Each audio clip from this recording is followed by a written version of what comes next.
The deadliest tanks of World War II didn't just fight battles. They terrorized enemies, shattered defenses, and changed the course of history. This is every tank that made the battlefield a nightmare. Let's start from German tanks. Tiger I. Introduced in 1942, the Tiger I was Germany's first truly fearsome heavy tank. Armed with an 88mm gun and nearly impenetrable armor, it dominated the battlefield. Its accuracy and firepower allowed it to engage targets at long distances, but it was mechanically complex, slow, and prone to breakdowns in rough terrain. Tiger II. The King Tiger was a step beyond, with sloped armor and a deadly 88mm KWK-43 gun capable of destroying any Allied tank. Its presence on the battlefield alone could halt advances, but this power came at a cost. Immense weight, slow speed, and frequent mechanical failures. Panther. The Panther combined mobility, firepower, and protection in a lethal package. Armed with a 75mm KWK-42 gun and thick sloped armor, it excelled at long-range engagements. Though effective, it suffered from early mechanical issues and was expensive to produce in large numbers. Panzer IV. The Panzer IV evolved throughout the war to remain deadly. Equipped with a 75mm L/48 gun and reinforced armor, it became a versatile workhorse capable of both infantry support and tank hunting. While reliable, it could still struggle against Tigers and Panthers in frontal combat. Jagdpanther. This tank destroyer paired the Panther chassis with a high-velocity 88mm gun, making it lethal against virtually any Allied tank. Its combination of mobility, armor, and firepower was impressive, yet it remained vulnerable if caught in close-range ambushes. JagdTiger. Built on the Tiger II chassis, the JagdTiger carried a massive 128mm gun capable of obliterating tanks from extreme range.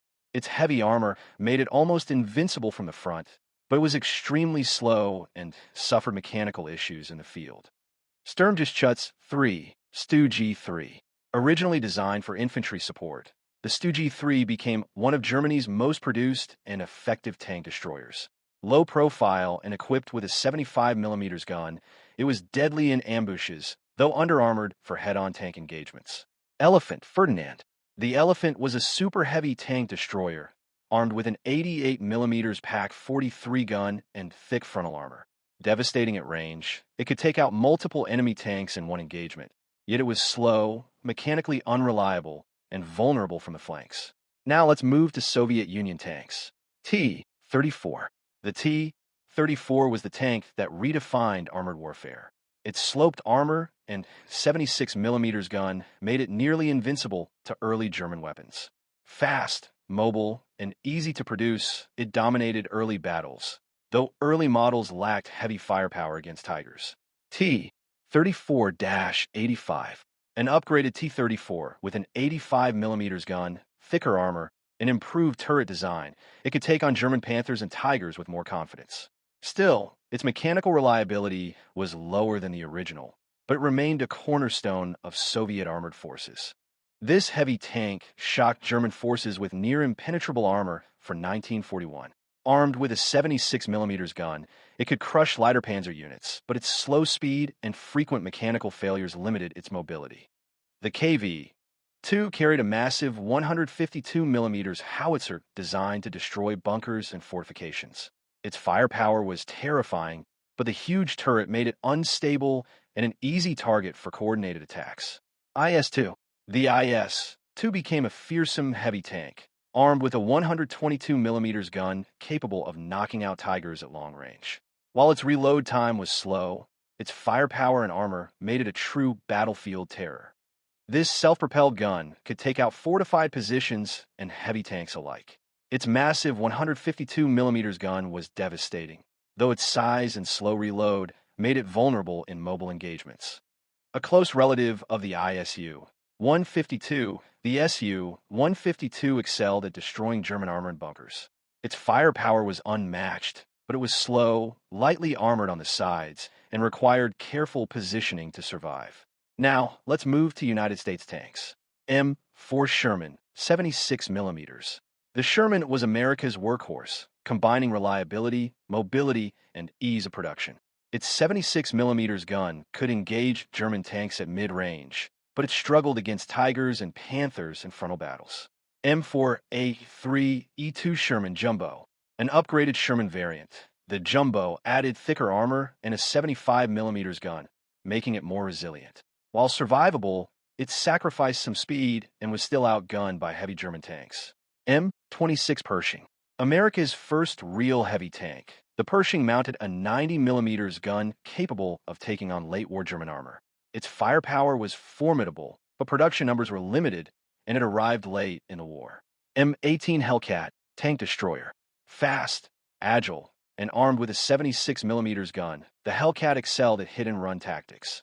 Light armor meant it relied entirely on speed and maneuvering, making ambushes its primary strength. Now let's move to United Kingdom tanks. Churchill Crocodile, a flame-throwing variant of the Churchill. It terrorized enemy fortifications and infantry. Its armor was strong, and its flamethrower effective at close range, but it was slow and vulnerable to anti-tank weapons. Comet. The Comet brought speed and firepower with its 77mm gun, capable of engaging Tigers at reasonable range. It was agile and well-armored for a cruiser tank, though not invincible in prolonged engagements. Matilda II. This infantry tank was heavily armored for its time, making it almost impervious to early German weapons. Its 40mm gun was effective against light targets, but it struggled against heavier armor. Firefly. The Sherman Firefly was Britain's response to the overwhelming German armor late in World War II, modifying the standard M4 Sherman to mount the powerful 17-pounder anti-tank gun. This adaptation transformed a medium tank into a formidable Panther and Tiger killer, capable of penetrating heavy frontal armor at typical combat ranges. Its crew could now engage elite German tanks with confidence, dramatically improving Allied armored capabilities in Western Europe. Despite the firepower upgrade, the Firefly retained the Sherman's reliability, speed, and mobility, making it suitable for combined arms operations.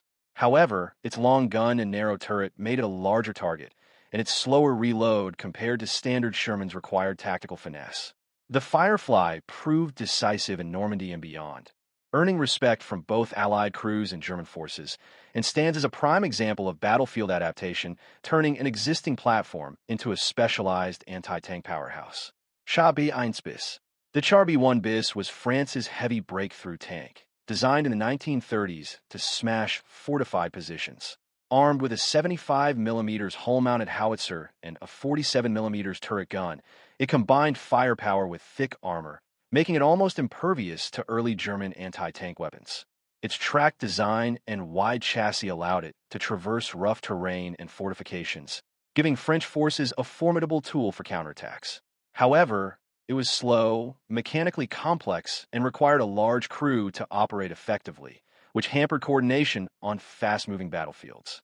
Despite these limitations, the Char B1 bis proved deadly in direct engagements, destroying numerous German vehicles during the early stages of World War II, showcasing France's advanced tank engineering for its time. Its legacy lies in being one of the most heavily armored tanks of the early war, though its vulnerabilities were exposed during rapid German Blitzkrieg tactics. Now, let's move to Japan tanks. The Type 97 Chiha, especially in its late-war variant, was the backbone of the Imperial Japanese Army's armored forces during World War II. Originally designed in the mid-1930s for infantry support, it featured relatively thin armor and a low-velocity 57mm main gun, which was adequate for early conflicts but struggled against Allied tanks by the later stages of the war. Despite this, it remained in production due to Japan's industrial limitations and its reliability in jungle and Pacific Island warfare. The tank was fast for its time, light, and easy to transport across islands and difficult terrain, giving Japanese forces tactical mobility in close combat scenarios. However, it suffered from underpowered armament and vulnerability to most Allied anti-tank weapons, limiting its effectiveness against newer Sherman and T-34 tanks. While it couldn't match the heavy firepower of late-war Allied armor, the Type 97 Chiha played a significant role in early campaigns, shaping Japan's armor tactics and remaining an iconic representation of Japanese tank design during the conflict.